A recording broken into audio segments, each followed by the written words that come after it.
안녕하세요. 김은경입니다. 여러분과 함께 느슨하게 연대하고 하루 10여 분이지만 마음을 나눌 수 있어 참 고맙습니다. 오늘은 세 번째 책을 시작하는 첫날입니다.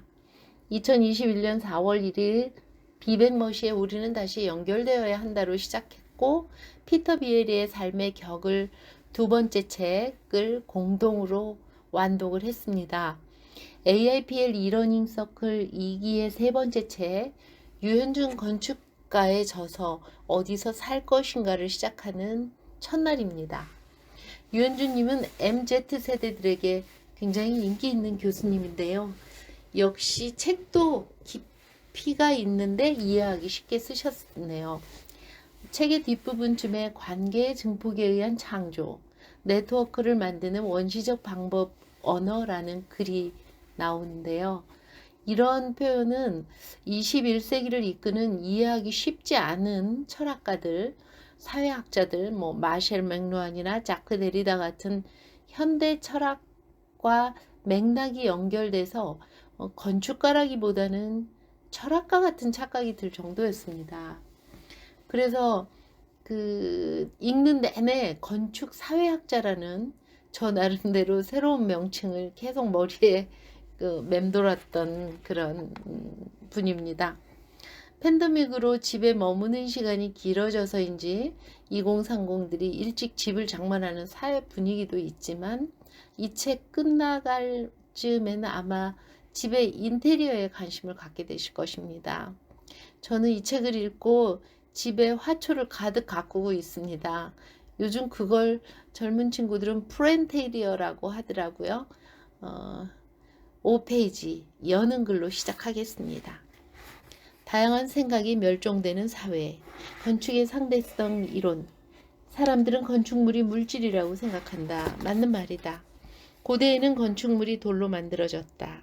시대가 바뀌면서 벽돌로, 지금은 주로 콘크리트와 철, 유리로 지어지는 물질 덩어리가 건축물이다. 하지만 건축물을 이루는 재료를 말한다고 해서 그 건축물을 완전히 설명했다고는 할 수 없다. 이는 마치 어떤 사람이 키가 얼마고 무슨 색깔의 안경을 끼고 어떤 옷을 입었으며 피부색은 무엇이다 라는 말로 그 사람을 완전히 설명하지 못하는 것과 마찬가지다. 한 명의 사람은 그 가족과 친구들과의 관계 속에서 더 잘 표현된다. 마찬가지로 건축물의 진정한 의미는 건축물이 사람과 맺는 관계 속에서 완성된다.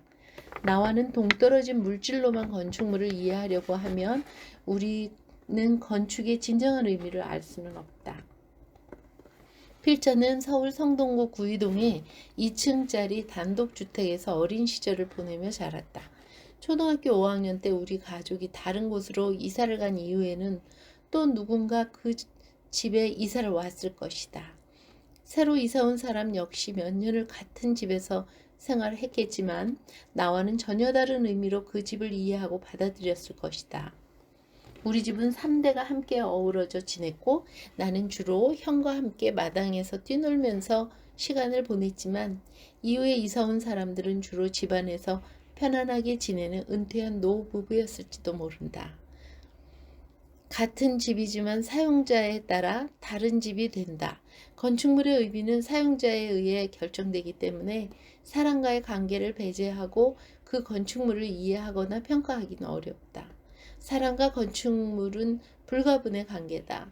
이는 마치 아인슈타인의 상대성 이론 전에는 시간과 공간이 서로 다른 별개의 무엇이라고 생각했다가 상대성 이론 이후에는 시간과 공간이 연결된 시공간이라는 개념으로 세상을 바라보게 된 것과 비슷하다. 이제 시간과 공간은 따로 떼어서 생각하기 어려운 하나로 연결된 개념이다. 건축과 사람도 마찬가지다. 건축과 사람은 별개의 존재가 아니고 서로 연결되어 상호 영향을 주면서 의미를 규정한다. 그렇다면 건축은 무엇인가? 1949년 놀라운 발견이 하나 있었다. 괴베클리 테제라는 터키 남부에 사는 샤를루르파 외렌직에 있는 신석기 시대 유적이다. 탄소 연대 측정에 따르면 이 건축물은 기원전 1만에서 8천년경에 축조되었다고 한다. 스톤헨지나 이집트의 피라미드보다는 6천년 이상이나 앞서 지어졌다. 알타미라 동굴의 그림이 그려지는 것은 기원전 3만 5천 년부터 기원전 1만 1천 년 사이 구석기 시대다. 그러니 괴베클리 테페는 구석기 때 인류가 동굴에 살다가 동굴 밖에 나오면서 짓기 시작한 최초의 건축물이다. 기후와 연결돼서 살펴보면 빙하기가 끝날 무렵에 지어진 것이다. 형태를 살펴보면 T자형으로 생긴 돌기둥들이 가운데 서 있고 그 주변에 돌로 쌓아서 만든 벽이 둥그렇게 둘러싸고 있는 모양새다.